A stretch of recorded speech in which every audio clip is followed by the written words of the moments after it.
What's up, everybody? Welcome to In Love with Horror. My name is AJ. I'm And Christy. y'all, this is a special interview right here, y'all. We got Brandon Espy, Elvis Nolasco, the director and one of the leads in Mr. Crocket, coming to Hulu on October 11th. This is a super exciting interview, y'all. To Brandon and Elvis, what's going on? How y'all doing? Going Good, good. good, man. Enjoying this ride and just seeing how folks are already, how they are accepting and how they're reacting, to the trailers and to the interviews, to the posters. People are really excited. So I know I'm excited. Brandon, you excited? Yeah, I'm a little excited, Well, hey, look, we just want to thank y'all for taking the time to actually sit down and chat with us. We got a chance to see the film, during Fantastic Fest, and honestly, like we was blown away by it. Like we was like just like taken aback. Like, wow, this is dope. Like from the story, the visual effects, just overall like the visuals and everything. Like we was really like enthralled by Mr. Crockett's world, and then definitely. Elvis, like your portrayal as Mr. Crocket, like not even lying. It was one of our favorite horror performances of the year. Like, yes. So just shout out to y'all. Congratulations. And, thank you for sitting down with us. Thank you. Thank you. Yeah. All right. So my first question is for you, Brandon. So Mr. Crocket, started out as a short film, season 3 of Hulu's Bite Size Halloween. At that time, was it like your intention for this to become a full-length feature film? It was always my hope for it to become a full-length feature film. I think the short, like when it came to the idea, I had an idea for a feature, but then it was kind of like picking apart that specific scene that would work well for a short. And I think once they said, okay, let's, when they took a meeting with me to be able to pitch a feature outline, I really just got inspired to really build out that Crockett world and see where it could go from there. Nice. That was dope. Because we watch a lot of shorts that sometimes become features and they don't always translate well. But I think you did a really good job of like expanding that world and making it make sense in a feature film format. So congrats again. That was dope. Thank you. This question is for Elvis. So, like we said, Mr. Crocket, one of our favorite performances of the year in horror. He's the character is he's very nuanced in his motivations, right? And you were able to, express what makes him such a good villain through some of those nuances. So I'm curious, what or how did you prepare for the role of Mr. Crocket, especially balancing that like innocent element with the villainous elements?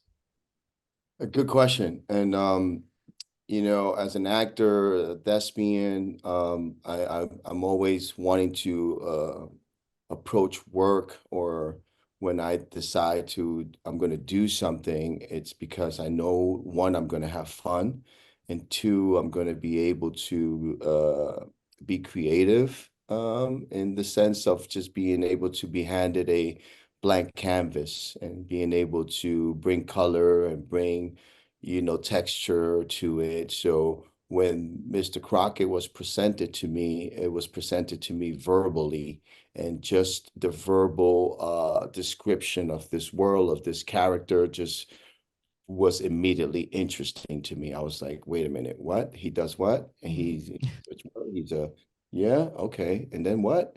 So just being able to listen to that was ignited that flame. And then reading the script, I was like, okay, who is this Brandon Espy and who is this Carl Reed? And how they come up with this, they must be two sick brothers with sick minds. How am I going to do this? And it always became it always became for me, now how I'm going to play this, but how am I going to have fun, and how am I going to embody this character and really sit in his truth. Because there was something about reading the script, and there was something about Emmanuel Crocket, Mr. Crocket, that for me was something that I could dive into this, and I could do a lot of internal work and research to be able to then come into this playing field and just allow all of that to just do what it's going to do. And that was exactly the process. So, once I stepped on that stage and I saw what this amazing set designers created, I was just completely like, okay, the piece has just come together. Awesome. But yeah, we could definitely feel that you were having fun with this character, Yeah. especially in some of those other world scenes. Like it was just like a transformation of the character. Kind of like diving a little bit into that. Now he comes across to me like potentially to be a bigger character. Like there's so much we were like, oh, you can do so much with this. This could be an Like icon right an here. icon in the making. Like, do you see him as that potentially? Like being like Candyman or like Freddy Krueger, like iconic as a character on its own. Absolutely, no doubt, without a question. And I think it's all in the writing and it's all in what Brandon, created from the get-go, because you have a guy that was born at a certain time, you have a guy that experienced his first major trauma in 1979, around that time period. But then you watch this film and it's set in the, early to mid 90s. And you have so much room to go back and forth, forwards and flashbacks, and in telling this story.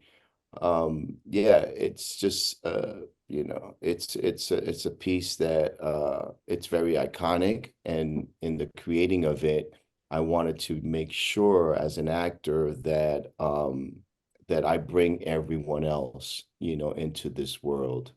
And when I say everyone else, I mean everyone that was there to film it, but also everyone who's going to watch it, and being able to put myself in a certain place.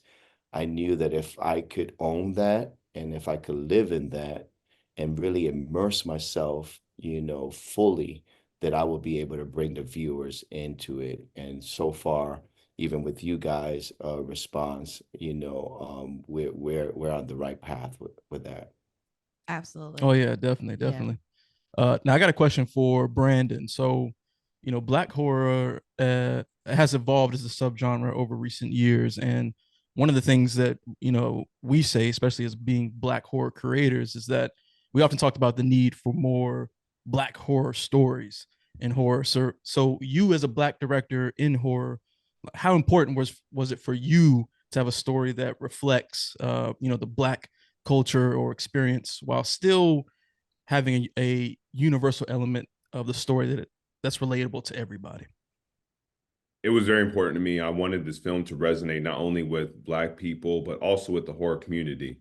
And, we all know the horror community doesn't have that many Black people. It's growing, definitely. But I wanted certain themes to resonate for certain people within that community too, and certain other cultures who may be parents who may be going through certain challenges with their kids as well.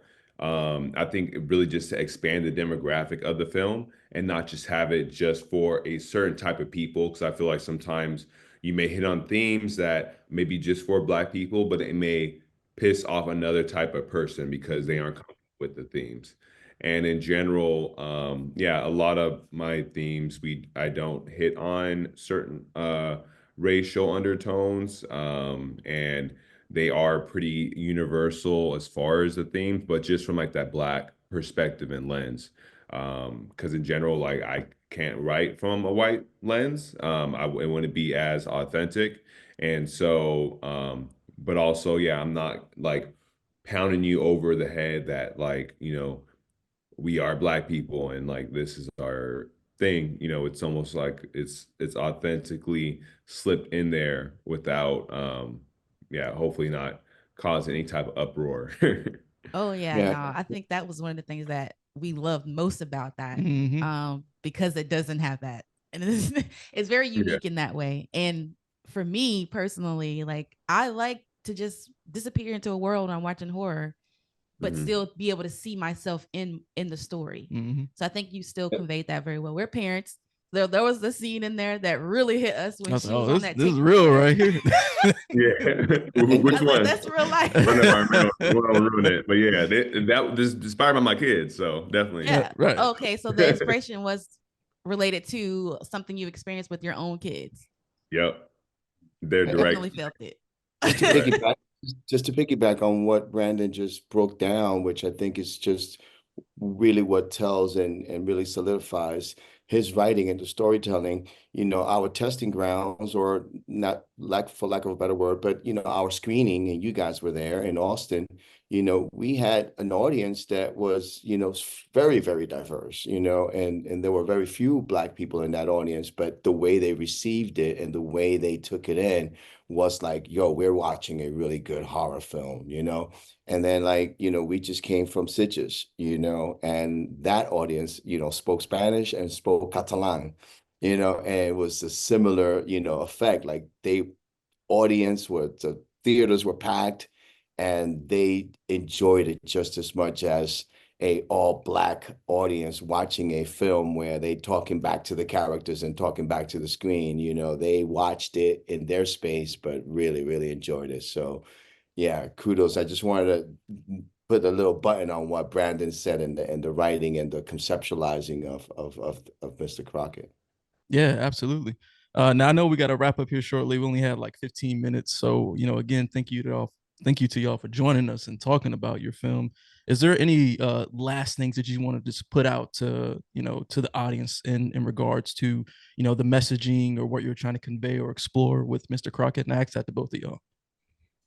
I'll say, yeah, for me, it's like, watch what your kids are watching, because you never know what influences they're under, and you never know how that could last over time. Don't take for granted the time that you have for them now, especially when they're young and it's precious, because pretty soon they may not want to hang out with you. And then you may have lost them to another type of Crockett's world. Yep. So, yeah. And me personally, I think that different audience are going to watch it, and there's going to be different takeaways, watching Mr. Crocket. There's going to be a lot of themes that we tackled, in this film.